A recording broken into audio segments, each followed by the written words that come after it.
And welcome to a special edition of Pit Lane Parlay. My name is host Mike Jokum. With me, I have my co-host Jess Baker.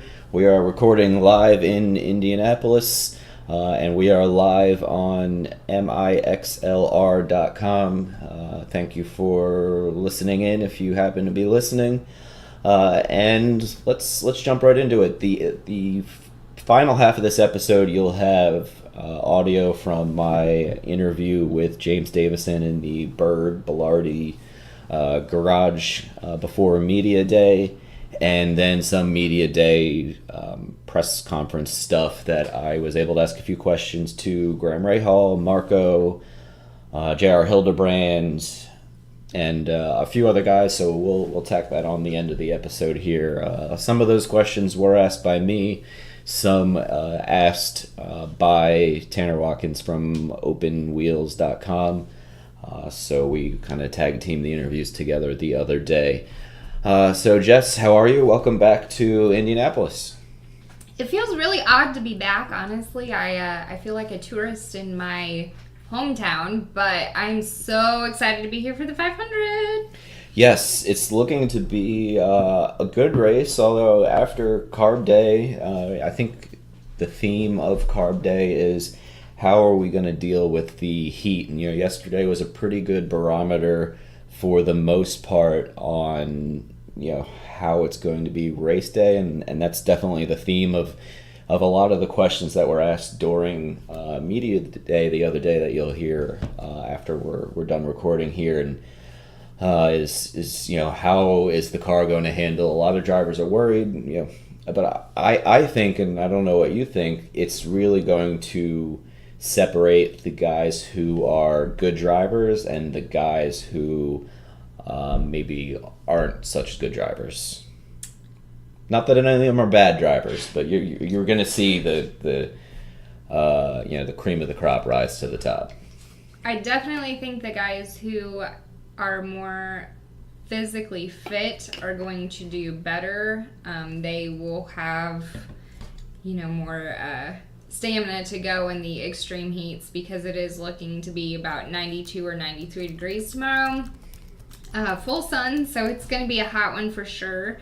I definitely think the track is going to be interesting for them, but I think that the guys who do a lot of physical activities, Tony Kanaan, people like that are going to do better.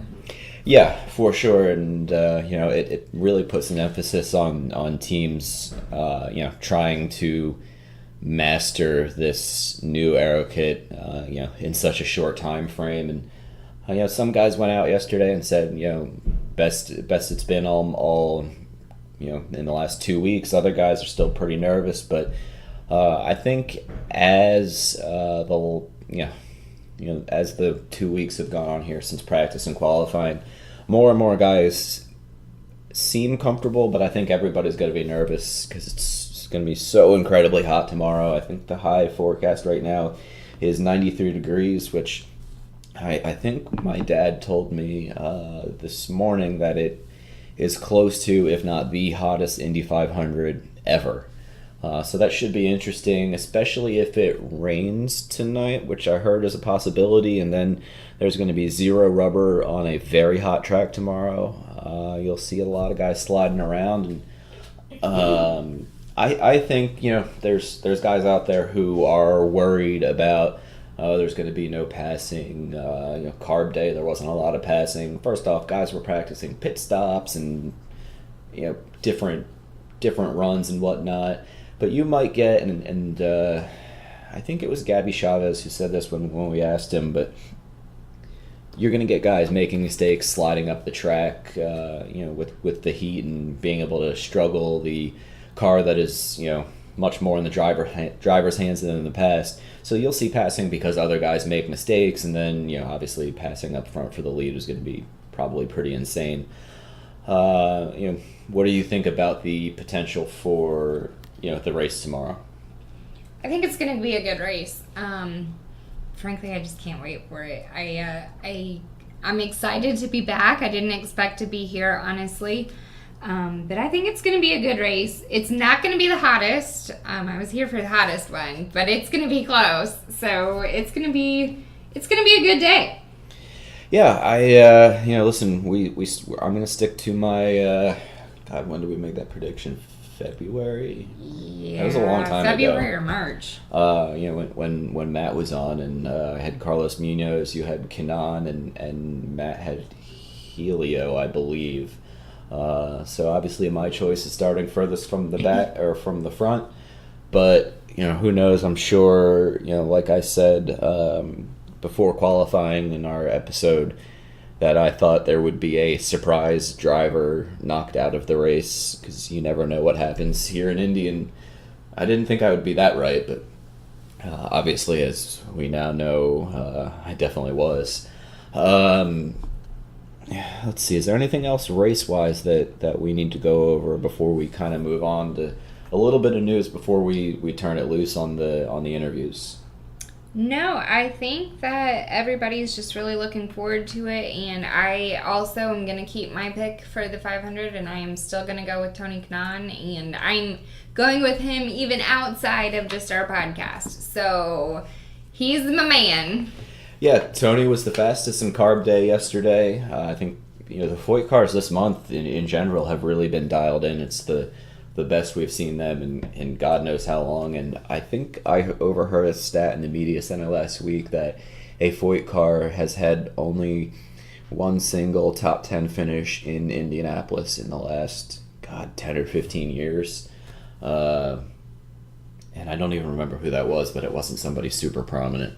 So should be obviously a fantastic race, and next week we will have the full recap, and I'm sure another super long episode to talk about everything that happened, and most likely Aaron Telitz will join us for part of it to talk about the Freedom 100, which I guess we can we'll talk briefly about here. Jess, I don't know if you got to watch it yesterday, but there were more passes for the lead than in any other Indy Lights race in history, and the most passes, period, or for the lead, I forget the stat, since Homestead in 2009. So, I think 5 or 6 of the 8 drivers led a lap. I think Davey Hamilton and Aaron Telitz were the only guys who didn't lead a lap, but the entire 40 laps, guys are going 3 wide in the corners. It was as intense as it got, and Colton Herta beat out Pato O'Ward by about 0.1 or 0.2 seconds or something crazy, and I did not get my pick right in Fantasy IndyCar or in last week's episode. I'm pretty sure I got both wrong, but good on Colton. I think he drove a really good race in that he didn't make any mistakes and knew when he needed to be aggressive and backed off when he needed to back off, which obviously he only made it through one corner last year, so that really didn't happen that much. So props to Colton for that. I'm sure that it sounds more and more likely like we may see him in IndyCar next year. Although I kind of hope he stays in lights for one more year because he's only 18 right now. But when George Steinbrenner is your team owner, he probably has a lot of money, and I think it's kind of crazy that George Steinbrenner IV is an Indy Lights team owner and soon to be an IndyCar team owner, and he's about at least 10 years younger than us. It makes me a little sad. I would love a little, piece of that money so we can take the podcast to crazy places and keep traveling. Nonetheless, was a good Freedom 100 and the Freedom 90 and Freedom 75 at Lucas Oil Raceway last night. Not quite as exciting, but props to Kyle Kirkwood for dominating the USF and Parker Thompson for pretty much dominating the Pro Mazda race. But speaking of new teams, the big rumor coming out there this week is McLaren wants to team up with an IndyCar team next year to have an entry not just for the Indy 500 but for the season before kind of doing their own full team in 2020, and obviously Fernando Alonso's name has jumped out there, and I guess maybe this time last year I thought that would definitely happen this year, but that wasn't the case, and the more and more that it's talked about by Adam Stern at Sports Business Online, and a bunch of other prominent media guys, it looks likely. So, Jess, what do you think about McLaren and the awesome orange car? And do you think it will be Fernando Alonso, or do you think we'll see somebody else? Well, first, I'm going to give my opinion on how the race went yesterday. I did not get to watch it, but I thought it was a good race. I got to see some of the highlights, and man, those guys, that's crazy. They were 2 and 3 wide the entire time with no incidents, so good on them. And I did get my pick right for both Fantasy, IndyCar, and on here, which means you might owe me an adult beverage. Moving on. Not the case. Moving on. So, about that, as far as the McLaren thing goes, I couldn't be more excited. We've talked about it before. The more teams, the better. Having them come in and having Alonso, if that pans out as a driver, would be, just absolutely fantastic. I think he not only drew a lot of outside eyes, but he got everybody who was already involved in IndyCar or a fan of IndyCar excited. So I think it'll be great if that happens, and I'm gonna keep my fingers crossed. Yeah, I agree. I think it would take the IndyCar exposure to another level. Real quick, changing topics again slightly, back to the 500 now that we got some news out here.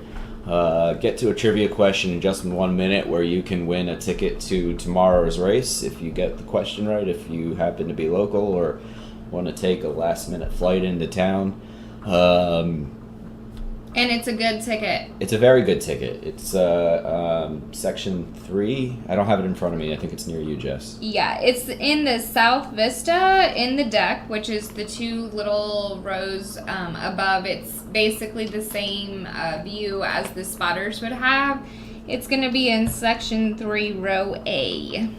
All right, so we'll get to that question in a minute, but before we do, James Hinchcliffe, obviously this week, came out and said, my team has stopped making efforts, and, huge props to Arrow for, supporting Hinch and really, saying we're not going anywhere.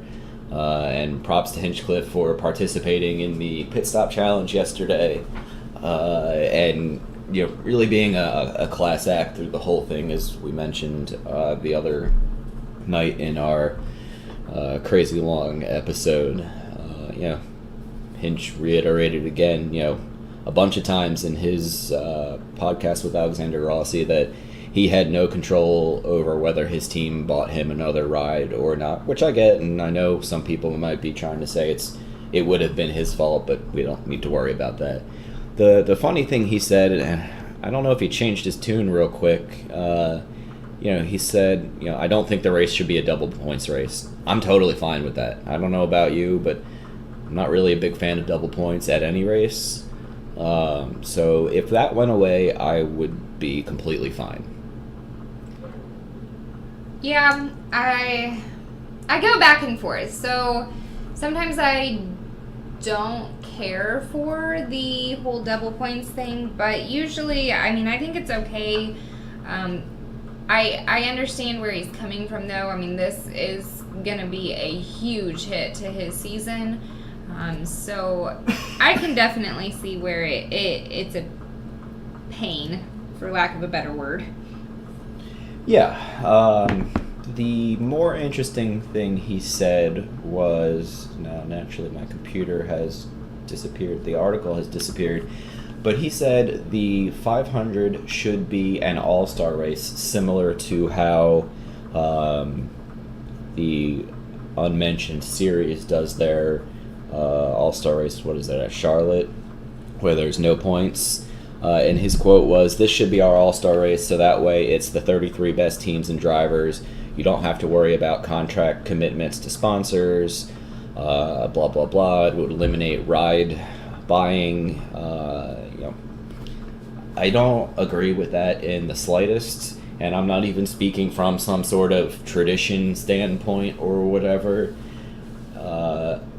I'm just going to leave it at no, James.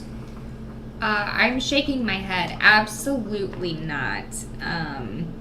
That's, not the tradition. It would not do anything for the series.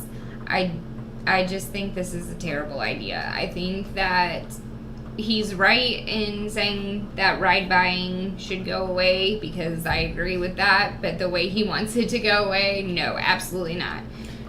Yeah, and lastly, the only other Hinchcliffe thing was the next day, right after that article came out, which you can find on the IndyStar website. He did say somewhere that, bumping is great and sad for IndyCar, which is pretty much 100% right. It's drama-filled and great and scary, and I get why he said that. Maybe he realized the exhibition race comments were terrible. Moving on, one quick announcement before... we'll do the trivia question first. Let me pull it up here. And again, you can win a ticket to tomorrow's race. And the trivia question would be, which driver has the most starts in the Indy500? Bonus points if you can name how many starts, and the bonus point is I'll buy you a drink at the track tomorrow. So, put your answers on Twitter. I'll also post the question on Twitter here in a couple minutes.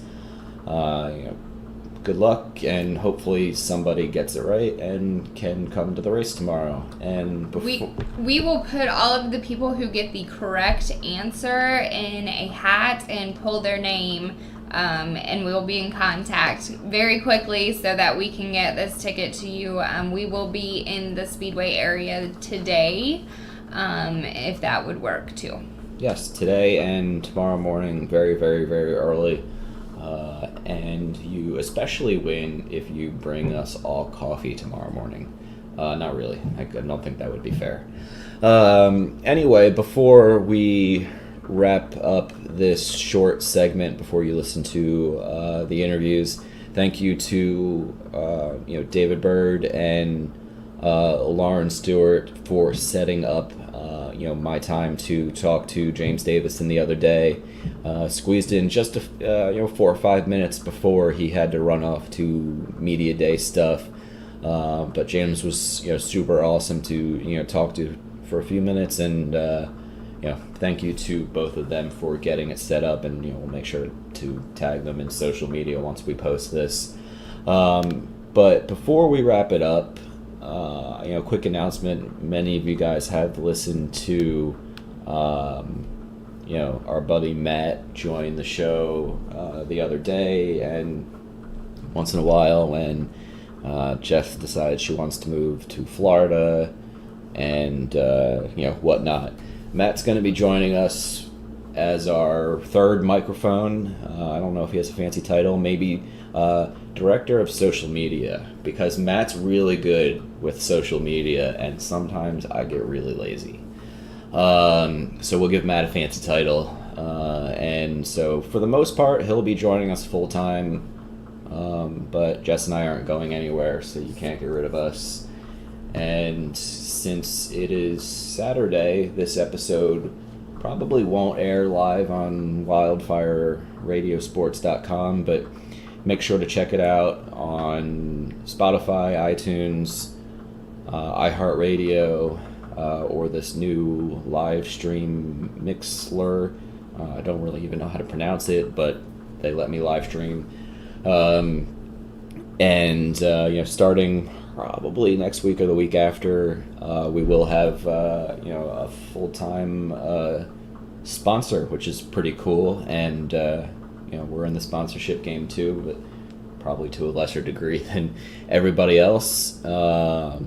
And with that, we will turn it right over into the interviews. The interviews are about a half hour, 35 minutes in total, and you'll get Oriol Servia, Graham Rahal, Marco, Spencer Piggott, and 2 or 3 other drivers that I'm blanking on right now. But check it out. They give some very thoughtful answers, and we're nice enough to spend some time to chat with us. So check it out, and we will talk to you guys after the race. Welcome. It's okay. Welcome to a special edition of Pit Lane Parlay. I am here with James Davison. James, first question: how confident are you feeling starting P19, especially after the first day, just squeaking in? Really pull off a great run on Sunday. How do you feel come race day? I would like to answer that question after carb day. We've struggled to get the balance right in race trim, and obviously we had a fantastic weekend overcoming all of our adversity from Fast Friday in qualifying trim, but race trim it's been a challenge for us. So we feel confident with the direction we've gone with the car, and hopefully that turns out to be what we want it to be after the carb day practice. Sure. What do you think, race day or carb day are the biggest keys to success? If there's 3 things that you're focused on for race day to succeed, what would they be? It would be keeping balance in the car over a full stint. Obviously, it's easy to look good on new tires or for half a stint, but if you drop off, that's where you're going to get swallowed up by the competition. So having longevity. Do you think the projected hot temperatures and crazy humidity for Sunday are going to play the biggest factor in the overall success of maybe not just you but anybody out there? Absolutely. It's really going to be a difficult race. The cars are going to be difficult to drive. Mechanical grip is going to be crucial over and above really anything, I would say, over and above engine horsepower. That'll definitely be a challenging day if it's very hot. So after your pretty intense practice accident on Fast Friday, were you worried all about getting back out here Saturday morning? I know the guys were up until 4 or 5 a.m. and working hard, and as we can see now, the car's in great shape, and you guys got back out there. Was there any doubt, or did you know these guys could pull it off? No, I knew they were going to pull it off. I think all of us were skeptical if we had the speed to make it on bump day or not. If there was one track that's on the IndyCar schedule this year, obviously this is projected to be your only race, that you could just join in. Money's not an object, team's not an object. Which track would you like to be a part of? Long Beach. Long Beach. I think that's the answer we've gotten on a couple other interviews here. Last question before you head out to media day here. How much of an honor is it to have a guy like David Byrd pretty much recruit you? Said I want James to be a part of this team, and then to be a part of just AJ Foyt racing in general. Yeah, huge, just because of the prestige and the lineage behind both of the names. Obviously, AJ is the biggest name that's come out of the Indianapolis Motor Speedway and the most successful owner-driver. And then with Jonathan Byrds, that have been around for longer than I've been alive also, and many a number of 500 champions have driven for them in Buddy Lazier and Ari Lyondike. So to join that list of drivers is a great honor for me. Sure. Thank you very much, and look forward to seeing how you do on race day. Auto Club, and Graham did that and went on to win the race. So 2 times you've kind of been cut off in the closing stages and something happened. I mean, if you're in a late scrap here, how do you, I don't want to say, obviously it's 230 miles an hour, so it's easy for anyone to sit there and go, oh shit, and back out. I mean, so what do you Since you've been at the wrong end of those battles, what do you do to get on the right end of those battles? I guess the best way I can phrase that.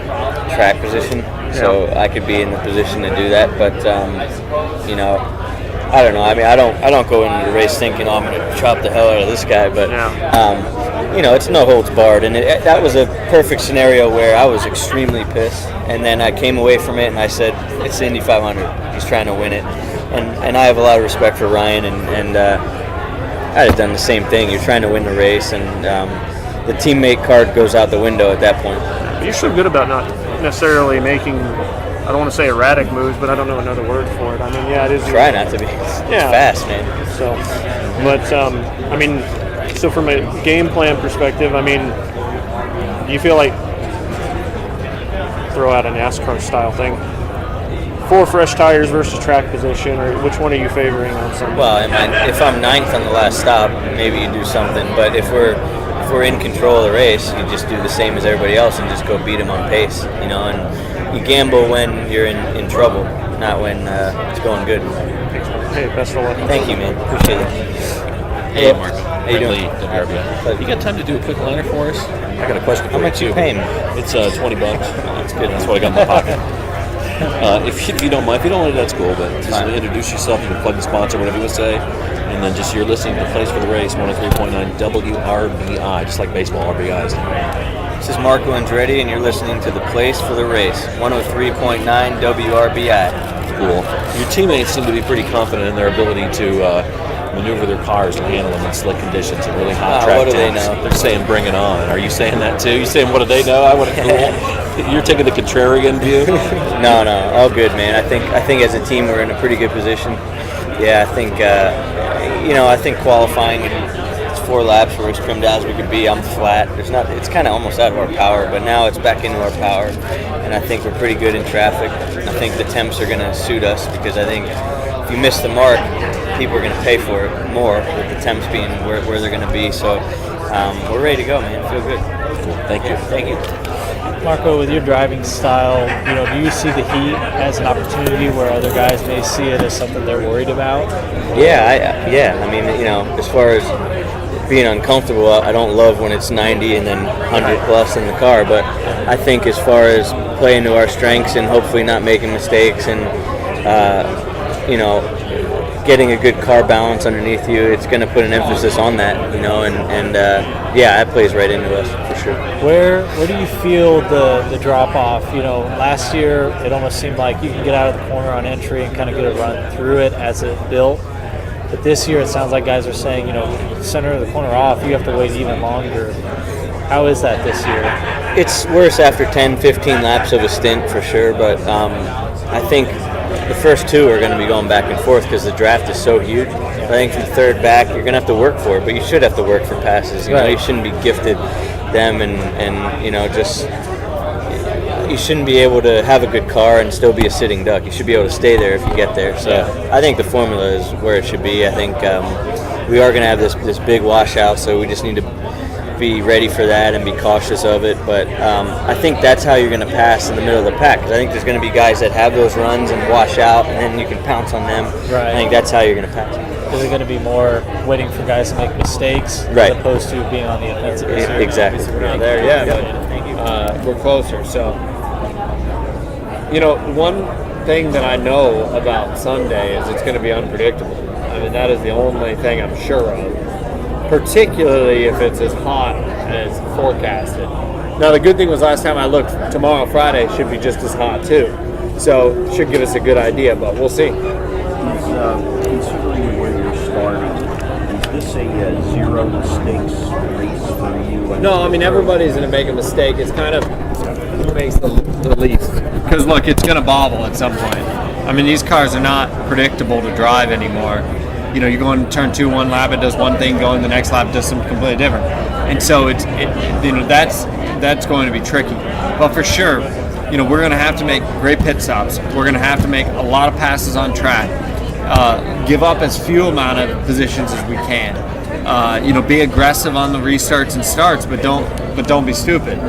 So yes, it is a mixture of a lot of things. But the thing that I've always told myself is that I feel very confident. that I'm one of the best racers out here on Sundays. And so I just have to trust my instincts because it's worked for me in the past, and I don't want to force anything or overthink anything, because trust me, you can sit here all day and literally run through every pass and every this and that in your head, and all you're going to do is drive yourself nuts. You got to let your instincts take the wheel and go with it. What's your expectation for the draft? Draft's huge. Is it going to be huge? It's huge. Okay. If a car gets a little sniff of a toe, even if it's a whole back straightaway, the speed is completely different. The draft is huge this year. Thank you. Brian, where's that toughness come from on race day? You're deadheaded too. I mean, honestly, I think it comes from the fact that I've put myself in that position too many times. Yeah. I mean, it's pretty much that simple. Every race we've got to come from the back in some shape, size or whatever. So it's yeah. I mean, I'm not proud of that, but that's what we've done, and so just gotta do it again. Yeah. Is that called savvy? I mean, do you pick up savvy from those kind of experiences? For sure. You have to think through it. And I think there's a lot of good racers out. There's a lot of fast guys. We've seen this over the years, right? There are guys that are always faster than what, and you can't figure it out. But they can't race to save their life because they don't think through the entire process of it. And so it does take a little bit of a different mentality. But, I just hope for us that, we'll be able to have a really good Sunday. How hard is this race to race when it's that hot? Because I know there's been 2 or 3 you've been in where it's been Indy, high 80s. Yeah. Well, this year it's going to be really hard because part of the problem that we face with these cars is we cannot add enough downforce. We're limited on what maximum rear wing angle we're allowed to have. And if it goes up in ambient, it used to be we could just pretty much adjust it to where we want it. Well, with the way that it's going to be this year, we can't get enough wing in it. So for sure, if it's really hot, it's going to be slippery, for everybody following. I was going to say the cars are a lot harder to drive with a downforce going to the floor then, as opposed to topside. Well, it actually makes more downforce, or right about the same as last year's race car. It's just the adjustability of it, and it's not efficient. So, when you add downforce, you just don't gain that much more. When you try to take it off for qualifying, you can't take off that much. So, that part of it's pretty tricky. Graham, people have said that this is the race that doesn't necessarily matter how you qualify, you still have a fair shot of winning it. Do you believe that, and why is that the case here? Yeah, I mean, I do, because it's 500 miles, and, this place writes its own story. I've said that a million times, and all of us just dream of the day it's our chapter, but I really, I think that ultimately, I don't know why, but this track, I've always felt it just picks its own winner. And, so I don't think it matters where you start. The race is long, it will come to you, and you just need to be patient and let it do that. Graham, do you feel better now that you're getting closer to the race than you did race qualifying? Well, not for a full year. Since you guys got going at Indy, running full time and the information that you can gather from that, how far forward are you at this point this year than this point last year? I know there's been a car reset, but so that's the biggest challenge is last year I think we were actually in a better position coming into May because it was a brand new team, but a lot of the people involved had a lot of experience, a lot of data already gathered, a lot of information from previous years with that same car. So you go into it with, maybe not a winning package, but certainly a competitive one. Right. And I think that's what we did. This year you go into it, so does everyone else. You go into it with very few information, save the teams that did all the testing. Yeah. They're a little bit ahead, but I think the biggest challenge is having to gather all that info as a one-car team. Because you're competing against guys with 4, 5, 6 cars on track that can gather all that info that much quicker. Right. So I think that's where the biggest challenge is. But on the other side of it, when we came here last year as a brand new team, it's the first time that a lot of the people work together. So not really optimized. And I think this year we can pick up where we left off last year and be that much more efficient in the way we work, in our pit stops, our race strategy, and hopefully that'll be a good benefit for us on racing. With the way following cars in traffic, it's actually been a little bit more difficult than people thought it would be. It's more or less waiting for a guy to make a mistake rather than being more on the offensive, as if you're anywhere behind the third car in line or so. Is that something that suits your driving style, where it's kind of chess game, being patient, or would you rather be a little bit more on the ball about it? It's tough. I don't think that really suits anyone's driving style. I mean, when you're a driver and you're a racing driver, I think if you're not on the offensive, then don't race, right? So I don't think it really suits anyone. I don't think anyone is very excited about how the race can potentially play out, but you're just gonna have to adjust, and whoever does the best job of adjusting is gonna have a better day than the other guys. So I think it's gonna take a little bit more patience than it has in the past, and hopefully the car is good enough to where I can be patient and just take the opportunities as they come, and hopefully make my way forward. Comparing this Aero Kit to last year, last year it seemed like you let out on a corner entry, kind of rolled the center, and then you could actually push pretty hard coming out of the corner. Is the area where you lose that front downforce in a line of cars, is that kind of shifted later into the corner where you can't get back into it as early?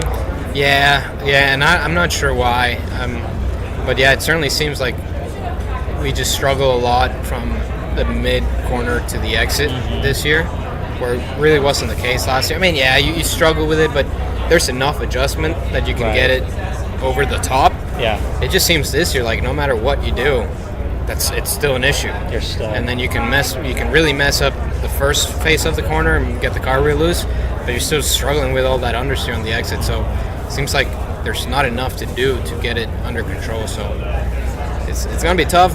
Yeah. We'll see. I mean, if there's one guy that figures it out, that person's gonna finish first or second. Yeah. All right. Thanks, man. Yeah. Appreciate it. Thanks. So with the temperatures expected to be as hot as they are tomorrow and race day, do you think carb day will be busier than we've seen in the past years, where some teams have kind of taken it a little bit lighter to really nail that race day setup? Oh man, I think so. I think tomorrow is going to be like a preview of the race. Okay. Yeah, I think it's just going to be. I mean, everyone if you don't have an issue, I think you're going to be on track the whole time. So that's certainly our plan. Is hopefully we get it close enough to where we can just run it out and see how each stage of the tire life and traffic and no traffic, how it all plays out and what our car does, and hopefully the least amount of adjustments that you can make from carb day to the race, I think puts you in the best position. Sure. Just be consistent with it. You know what you're going into the race with. So hopefully we got something that's close enough that doesn't take much, and we just that's our weapon, and that's what we go to with the race. And also, you see a lot of the sort of mechanical heritage of the sport, but you got Rick and Parnelli and AJ, and Bobby's been out here for the week. It attracts all the sort of human currency of our sport as well, which is just so cool. I mean, it's really just not something that I feel like happens to quite this magnitude anywhere else. When's the last person you met that you kind of geeked out about, you were a fanboy of? Remember that? Has that been a while? I feel like it's been a little while since I've met somebody that I hadn't met before. That I had that kind of moment. I mean, but even just anytime you're sitting in the pit lane, getting ready for qualifying or whatever, Mario's standing there and we're sitting on his golf cart or whatever, and go over and like he just sits there and chats with you for a minute. It's like, this is pretty awesome, Parnelli is one of my just all-time favorites. So I always really thoroughly appreciate the chance to see him and say hi and interact for a little bit. But the list is super long of guys that are still around that we owe a lot of where the sport is today to what those guys did. Cool. Thank you very much. Sure. Safe race. That's what. Thanks. Hi, JR. Hey. Tanner. Nice to meet you. How are you? Doing great. So a lot of guys have talked about it's going to be hot Sunday. It's going to be tough to handle with the relative lack of downforce that you guys can add. You're kind of in a box. Yeah. You're going to use the tools, but can you even sufficiently make it up in car by just using the tools? I think it's really unlikely that you'll feel really good about the car at any particular point. I think it'll just become totally relative to how can you be less bad, can you make the car feel less bad than the cars around you, and try to dial that in as much as you can over the race. I mean, the front wing has not been nearly as effective as it has been in the past to really significantly change the balance of the car if you need it. So to your point, you're trying to sort of equip yourself as a driver, or we're trying to equip ourselves as drivers and teams with as much as we can to adjust the car whatever is necessary as we go along.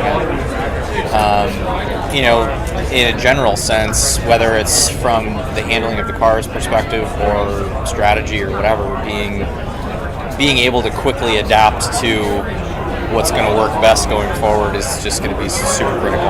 Right.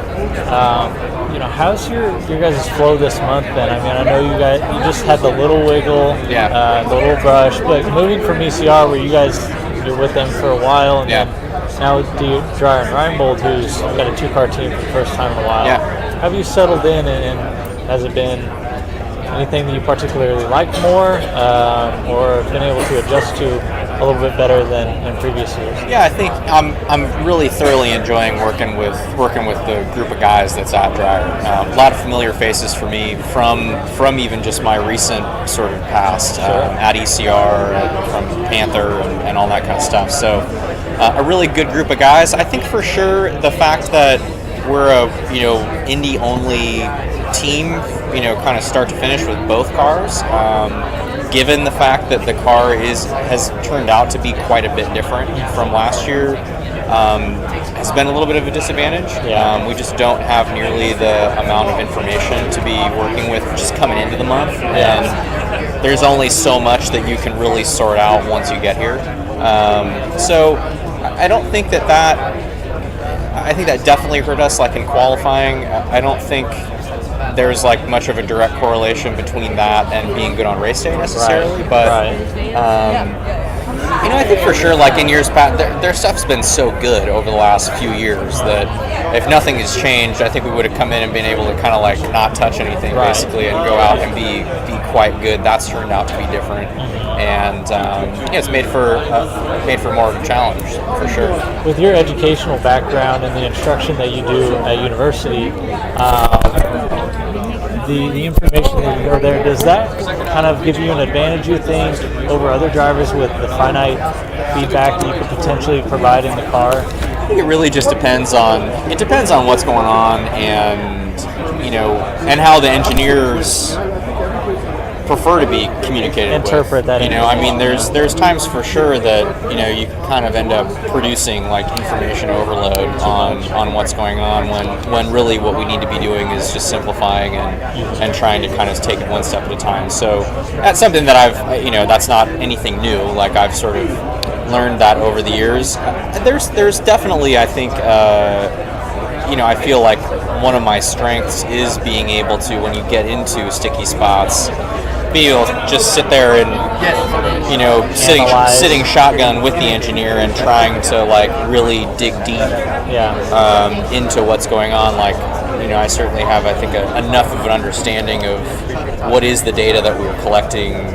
What is it? What do all the squiggly lines mean, basically, to be able to be pretty effective in that situation. So hopefully that helps us come race day. Thank you, man. Sure. Appreciate That's You know what? There's a couple of things in play. First, Chevy really has come stronger than any Honda team expected. So that puts, like, if these are the Honda teams and the Chevy teams, last year Honda had a bit of an advantage. Yes. This year is the other way around. So if you are at the top of the Hondas, you're kind of like in the middle of the Chevys, and if you're at bottom, so that exaggerates a little bit how good or bad we are, to be honest. But we were good. I actually thought I was second or third best Honda the whole week. Mm-hmm. Even Saturday morning on free practice, I had a great run. The car felt great. And all of a sudden, we lost our our mojo, and we had a little problem in my car that we couldn't identify what was creating it, but it was making it very, very, very, very loose. And that put us out of this sweet spot, this window where the car was was. that happening with all three cars? My at the car, same my time? car. Just your car. The big problem was in my car, so that set me off a little bit. Graham, the day before qualifying, already started not being happy with the car and the speed of the car, and they were trying to find what that was. But Sato and me were great.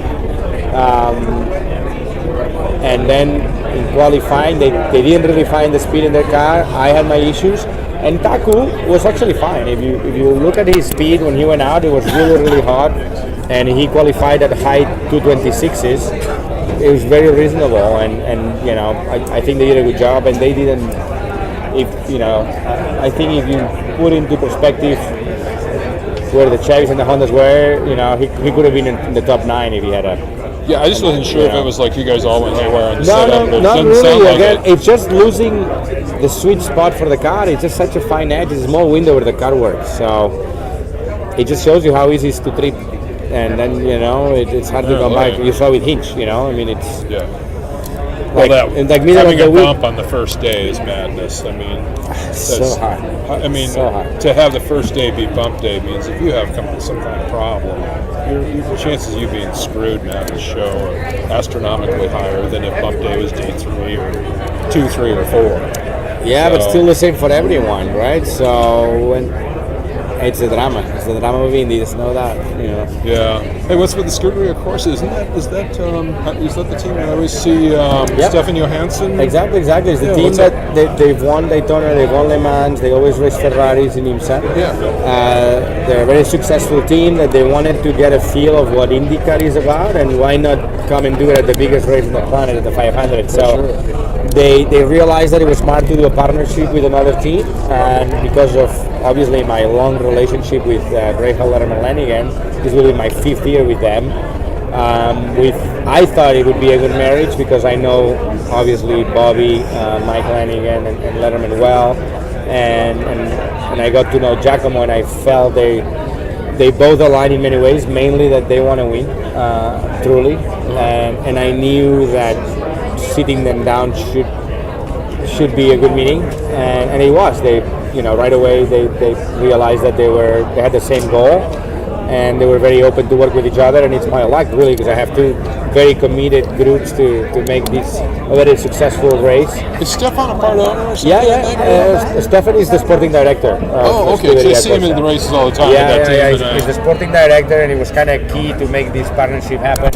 And Giacomo Mattioli is the owner of the team. Yeah, Stefan helped me a lot with my latest waking and pasture boat. Okay. So, cool. Like you helped me a lot with the first one. All right, man. So, good to see Awesome. you, Oriole. Hey, Oriole. Hi. So you had a lot of experience with the upbringing of this car and the developmental stages of it, and a lot of the things that we've heard, and we've heard this year at other tracks, that it follows great. It's much better than what we had last year, and then these last couple of weeks we keep hearing, wow, it's actually tough. Yeah. Is this anything that you kind of were able to foresee? As far as the turbulent air, the way that late on in the corner, you kind of just don't have the same dynamic as we had last year with following in traffic. I'm going to start by saying that it's true. It is harder right now to follow, especially a pack of cars. Yeah. That doesn't really fight with what we said before, and I'll tell you. For example, in Iowa, we did run the 2 cars closer to each other than I've ever seen in Iowa. Like, I was almost touching his gearbox when I was behind him, and he was touching my gearbox. So the car is capable of running really close to each other. What happens is the speedway is different because of the high speeds and flat corners. This is the first test we ever did with that car, and because of it, they didn't want us to run together because they just wanted to make sure that side pods were not flying. Right, that was the first time, and we only did 1 day. Also, 2 cars is very different than 5 cars.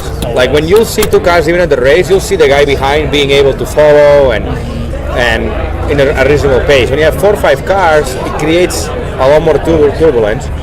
But also, in fairness to the car, the other body kit we've had for like 4 or 5 years. Yeah. It kept evolving, but it was the same base body kit. If you remember the first couple of years that the car came out, really it was only Andretti. The Andretti cars, if you remember early in the week, they would go out already 4 or 5 in a row and run nose to tail. And every other team were like, man, how are they able to do it? I cannot do it. We were all going to engineers, man, Lucy, the car's capable. My car, I cannot do it. That was everyone screaming. Exactly. What happens? Like 4 or 5 years go by, every team finds ways to get there. Get closer. Either because teams hire engineers from them or just the people find out. You know, end up like learning how to do it. So this is the first year of this car. No one has really figured it out yet of what is the sweet spot. I mean, we're talking about aerodynamics that maybe you run the car with a little more rake, a little lower here, a little there, you know, these angles. A spring package that makes the car not move around. There's so many variables, and that's why it takes a lot of engineers and smart minds to get there. And I have a feeling there's a couple of cars that were running Monday that were way better than everyone else in traffic. So the car's capable of doing it. That's my point. And we just need to get that set up. And again, but the truth is to make proper testing evaluation like that, you need 4 cars running together. If not, it's just not the same conditions. You know? Exactly. So that's really the explanation of what's happened and where we are today. I still think some guys are going to be able to go through the pack. And I hope that's me. Yeah, exactly. So, I've heard, and it's in line with what you just said, first few cars in line, it's going to be a lot of actually what we've seen the past few years.